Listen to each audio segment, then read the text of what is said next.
What's up everyone? Welcome to the video. Today we're going to take a look at how to change the battery in this Nissan Kicks remote key fob. This Nissan Kicks key fob is going to use replacement battery CR2032, and I'll put a link in the description box of this video to where you can find these replacement batteries if you're in need. The other thing I'm going to be using to replace this key fob battery is a flathead screwdriver.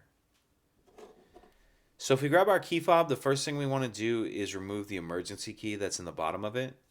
That's done by pressing this release on the back of the key fob that my thumb's on, and the emergency key will pull out like that. We can just set that to the side.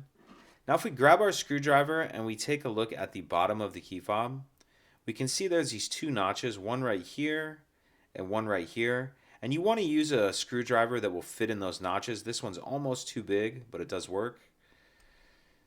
So what I'm going to do is take my screwdriver and I'm going to stick it in one of those two notches. Make sure it's all the way pushed in. All the way pushed in, and then I'm just going to twist the screwdriver. And as I do that, you can see it opens the key fob case like that.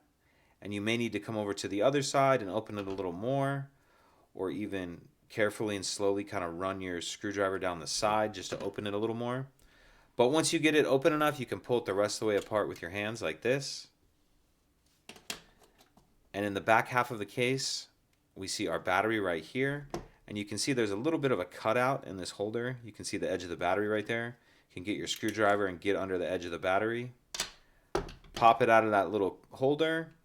Then we'll grab our new replacement battery. And you want to make sure that you're installing it with the plus side down, positive side down. And if you notice in this holder, there's this little metal piece right here. I'm going to kind of tuck that edge in first like that, and then snap it down into place. Then we can snap the two halves back together, and just make sure that if your circuit board shifted around a little bit like this one did, you get that back into place. Then we can snap the two halves back together, slide our emergency key back in, and that's it. If you could take a second to like and subscribe, it helps us out and I'd appreciate it. Thank you.